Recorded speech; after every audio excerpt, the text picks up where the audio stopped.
So, because it's a sacrifice. Yes. Because in this job, it's not your making. Let me tell you this. It's not your making. If it was your making, you stay in the corporate sector, have secure money, enjoy your life, go on vacation, stay out there, do what you want to do. That's fine. But when our maker bestows a responsibility on you, you cannot hide from it. Well, it's a high calling. Yes. It's a calling that's coming. It's just this energy that drives me. I'll give you a job. It was in 2004. I sat back thinking about this opportunity that my region was going to miss. Because the history of our party. You know, what President saying right now inside, what I did, the 200 something people that are hired, I went back, because I come from poverty.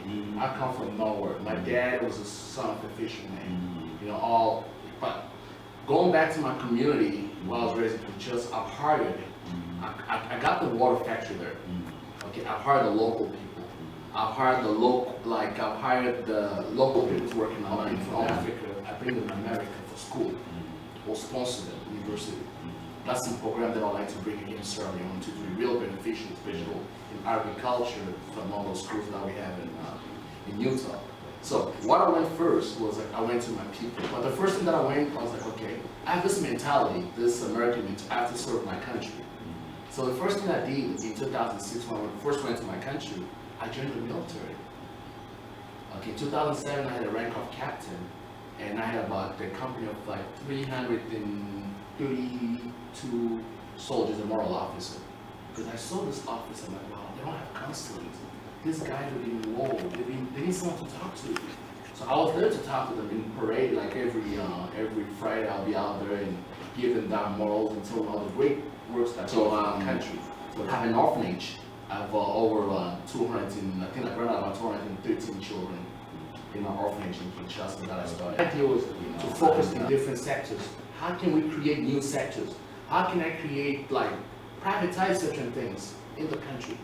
Bring more people in, because I look at the American government doesn't want to earn. My idea, like what I was saying, I was like, okay, guess what? If we start investing in small businesses, like, let's invest in small business. Small business. Now it's not about big corporate, small business. Get people in small business, microfinance out there. Before you know it, every single villages, things will change. And giving the people, okay, the power. And we're speaking with Greg last time, you know, let the people be the driver and let the government be the vehicle.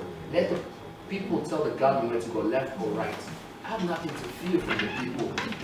Okay, because So of course you don't see me, you hear me.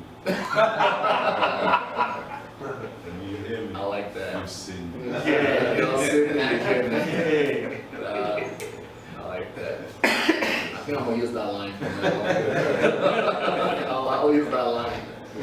Wow, thank you, sir. Thank you, sir. Thank you. Sorry. Being a fly on the wall. It's been great fun listening to the two of you talk, and inspirational in the sense that, you know, as I said, I have had the privilege of being around a lot of political leaders over many years, and Greg has as well.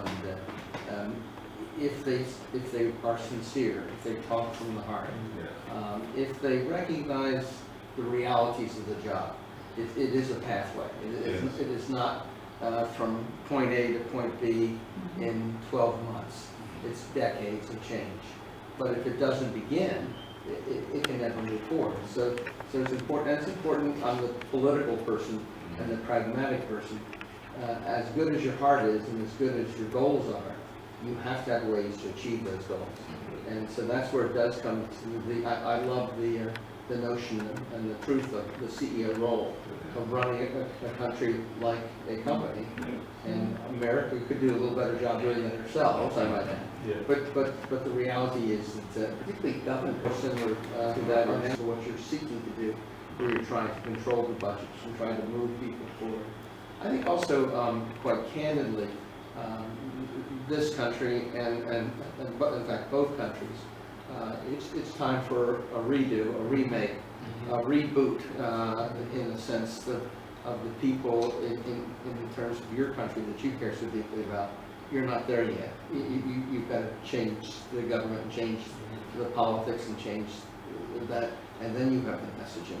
But in terms of here, the changes have already occurred and are occurring, and I think people don't realize that. So I do think there is a lot of work to be done to have a sense of how do you market in terms of a business perspective.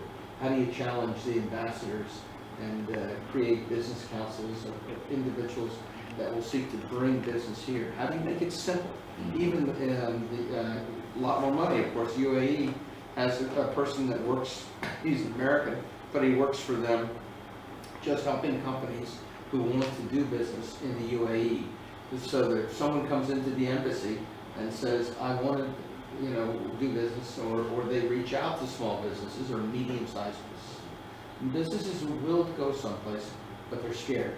And not only scared of the environment, they're also scared of the financials and the need for transparency. That if they're going to spend their livelihood, spend their money and resources, take the chance and be successful, they don't want it then taken away from them. So part of it is having this a sense of protection. I guess that there are programs which ensure we use OPIC, Overseas Private Investment Corporation, and others that help us self-insure even against political risk, inconvertibility. So there are lots of mechanisms which I think can be put in place, but it's got to be simple. It's got to be so that someone from Indiana can go, well, I had this plant that made ball bearings, and it's closing up here, but I know how to run a plant that makes ball bearings. And so there's a package that can work in Sierra Leone, and maybe that would work. And so that it is, but it's making it's packaging, it's making it simple for people to understand. But it starts with heart. It starts with an amazing story, which I don't think people, matter of fact, I know people are not aware of the religious tolerance that exists in this country. And that would be the lesson for a lot of my friends in many parts of the world, but certainly in the Middle East. So it's extraordinary listening to you talk about that.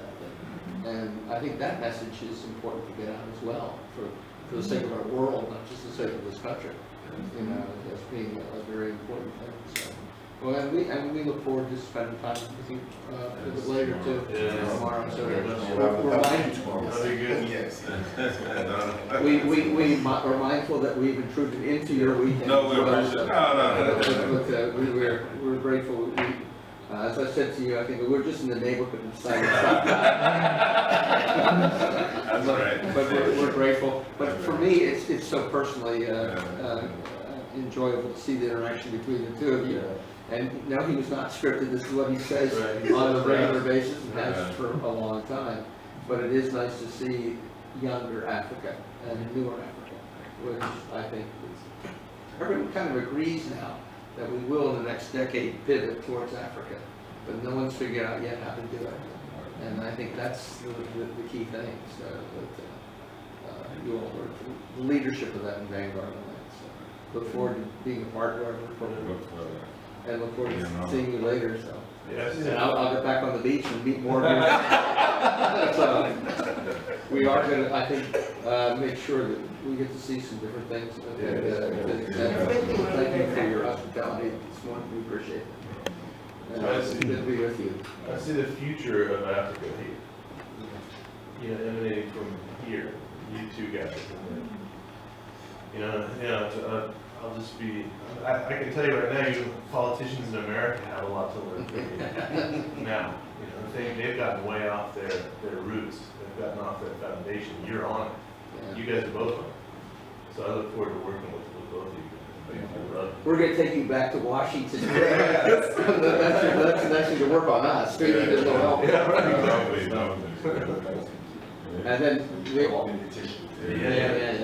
and the ultimate tying all of us together is music, of course. Thank you.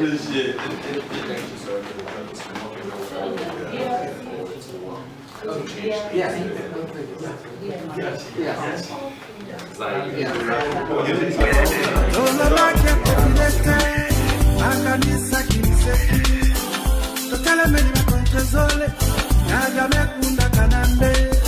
Ilombe kana ya Kongo